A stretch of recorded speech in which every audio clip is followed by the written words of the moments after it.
meeting of the day. Dear learner, in this video lecture, I am going to discuss the application of differential equation to electric circuit. This is the third part of the application of differential equation, wherein I am going to discuss the few important, little bit difficult sort of examples.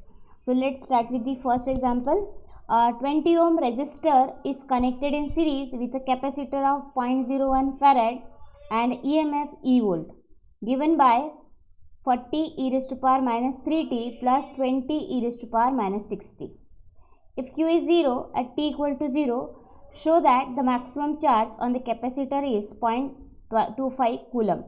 So here, first of all, identify which are the elements connected in a circuit.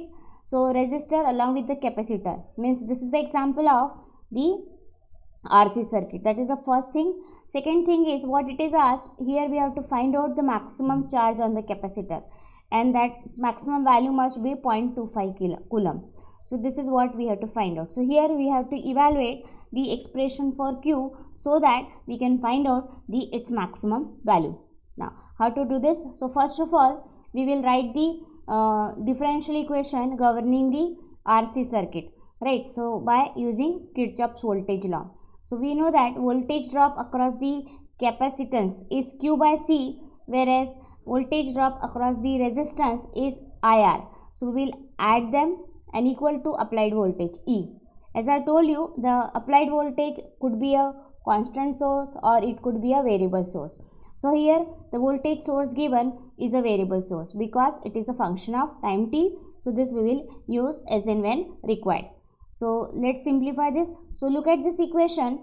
Here it is neither a differential equation in I nor a differential equation in Q. So we need to convert it into one of the form, either a differential equation in I or a differential equation in Q. But as here in this example, the requirement is to find out the charge.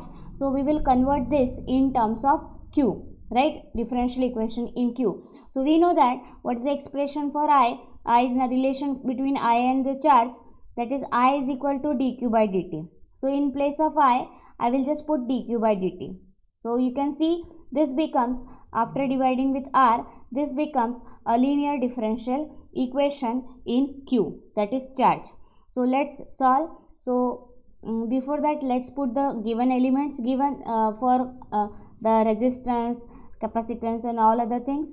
So R is given as 20, C is 0.01 and E is given as 40 times e raised to power minus 3t. So putting all these elements and simplifying, so what we find that this reduces to this very simple algebraic differential equation in Q, which is a linear differential. So here the value of P is 5, whereas value of Q is nothing but 2 e raised to power minus 3t plus e raised to power minus 6t. Here P and Q, which I am talking about, is nothing but the requirements of the different linear differential equation. So for linear differential equation, we need capital P and we need a capital Q, right? You know very well what is a linear differential equation. So that is of the form dy by dx plus P of x into y equal to Q of x. This is the standard form of linear differential equation with y as a dependent variable. So in this case, the dependent variable is nothing but Q, independent variable is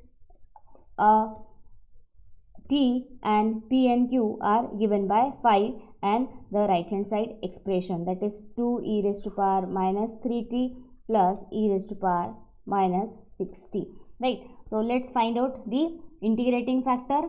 So formula is e raised to power integration of P integration with respect to t. So it comes out to be e raised to power 5t. Now let's find out the solution.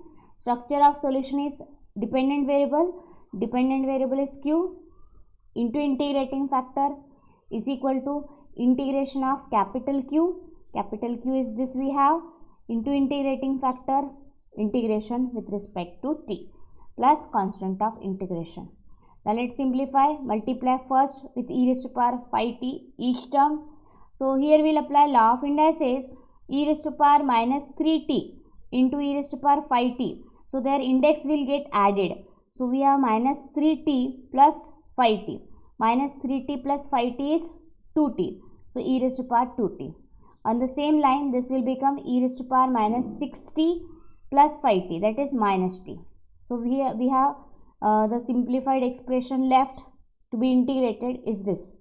Now simplify this integration. Integration of e power 2t is e power 2t upon 2. So this 2 cancel. So we have only e raised to power 2t. Similarly, integration of e power minus t is minus e raised to power minus t. So we have equation number 2. Now here this contains one arbitrary constant of integration. This we will find out by applying the initial condition. So as I told you, the initial condition by default will be always I equal to 0 when t is 0 if it is expression in I, and if it is expression in q charge, then the condition is q is 0 when t is equal to 0. So apply this initial condition to equation number 2. We get what we find, this becomes 0, e raised to power t 0, so e raised to power 0 is 1. Then here also t 0, so e raised to power 0 is 1. 1 minus 1 is 0. So what we are left with, a equal to 0. In this way, we get the value for the arbitrary constant. Let's put this in equation number 2. So what we get, q times e raised to power 5t equal to e raised to power 2t minus e raised to power minus t. Now what we do next? Next we will divide by the e raised to power 5t. So what we have? So q is equal to e raised to power 2t minus e raised to power minus t upon e raised to power 5t, right? Which can be further written as e raised to power 2t into e raised to power minus 5t, then minus e raised to power minus t into e raised to power minus 5t. Separating the numerator, and then 1 upon e raised to power 5t can be written as e raised to power minus 5t. This we know very well. Apply this law of indices. So 2t minus 5t is minus 3t, and minus t minus 5t is minus 6t. So we have this expression for q. Now the next part is we have to find out the maximum value of charge. So for maxima minima, we will apply the condition of maxima minima, that is first order derivative of this function is 0, right? So dq by dt equal to 0. Let's differentiate this. So derivative of this will be minus 3 e raised to power minus 3t, and derivative of this will be minus 6 e raised to power minus 6t. Already there is minus sign, so this becomes plus 6 e raised to power minus 6t equal to 0. Simplify this. So we will get this kind of expression, e raised to power minus 3t equal to half. I am not simplifying it further because I will get such type of expression in future as well. So we will leave the simplification part at this moment. If you wish, you can find out t also, expression for t, just by taking the log and doing all other things. Now let's find out the second derivative. So second derivative means differentiating this further, this expression. So what will be derivative of this expression? Minus 3 constant as it is. What is the derivative of e raised to power minus 3t? Is again minus 3. E raised to power minus 3t. Minus 3 into minus 3, 9. E raised to power minus 3t. Then plus 6 constant as it is. The derivative of e power minus 6t is minus 6 into e raised to power minus 6t. Okay. So 6 into minus 6 minus 36. E raised to power minus 6t. So this way we have a second derivative. Now let's find out its value at this point. So obtained. So this is my stationary point of maxima minima. So we will put this value because I am getting such type of expression. Now see here, we can write it further, this expression as like this. I can write e raised to power minus 6t as e raised to power minus 3t whole square. Okay. Now put e raised to power minus 3t as half everywhere. So now what we are getting here, minus 9 by 2, which is less than 0. So according to the test of maxima minima, if we have a second order derivative as less than 0, then maxima exists, right? So therefore at this point e raised to power minus 3t equal to half, the maximum value of charge exists. So let's find its maximum value. So how to find its maximum value? So we will just put the value of this stationary point in this expression, say expression number A, right? So putting the value e raised to power minus 3t equal to half in equation number A.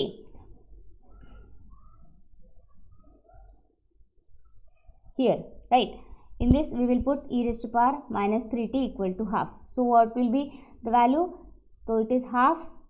Then we know e raised to power minus 6t can be written as e raised to power minus 3t whole square. So minus of half whole square. So it will become 1 by 4, that is 0.25. Okay. So what we have done here? So we have, since putting e raised to power minus 3t equal to half in equation A, right? So in this way we get the maximum value of the charge. Now let's have another important example. A constant electromotive force E volt is applied to a circuit containing a constant resistance R ohm in series with a constant inductance L, so that the current builds up to half its maximum value in L by R log 2 seconds. So what we have to show? We have to show that when the time is L by R log 2, then the current so obtained is half of the maximum value of the current. This is what we have to show in this example. So the very first thing which we required here in this example is the expression for a current. Okay, so let's go for the expression for the evaluation of expression for the current. So we will, as we have seen, the resistance and inductance are connected. So this is a LR circuit. So we will write the differential equation governing the LR circuit, which we know very well is L di by dt plus IR is equal to E according to Kirchhoff's voltage law. Simplify it further. Now this is a linear differential equation and its integrating factor is given by e raised to power R by L times t. This we have done so many times, so we can write it directly. Now the solution of this is dependent variable I into integrating factor equal to integration of q right hand side, that is E by L, into integrating factor integration with respect to t plus a. Now simplify it again. So we will reach up to such type of simplification. Now evaluation of arbitrary constant a is required, which we will find out by applying the initial condition. What is the initial condition? Initial condition is, here it is, this is I, small I is equal to 0. When t is equal to 0, put I 0, t equal to 0, you will get a is equal to minus E by R. So this is the expression for the current in general at any time t. Now you know that the theoretical maximum value of current is E by R. How it is? So you can see when t tends to infinity, right? T tends to infinity, what we have? We have e raised to power minus infinity, right? And e raised to power minus infinity is nothing but tends to 0. So this term vanishes, 0. What we are left with? E by R into 1. So that will be the maximum value. Okay. So maximum value of current I am denoting by I max, which is equal to E by R. Now what it is given, we have to find out what is the value of current when the time is L by R log 2 seconds, and then I have to relate whether it comes out to be half of maximum value or not. So what we'll do, so in the previous expression, that is in equation number 3, just put capital T, this value of small t, that is time, as L by R times log 2 second everywhere. So equation 3, so what we have done here, so putting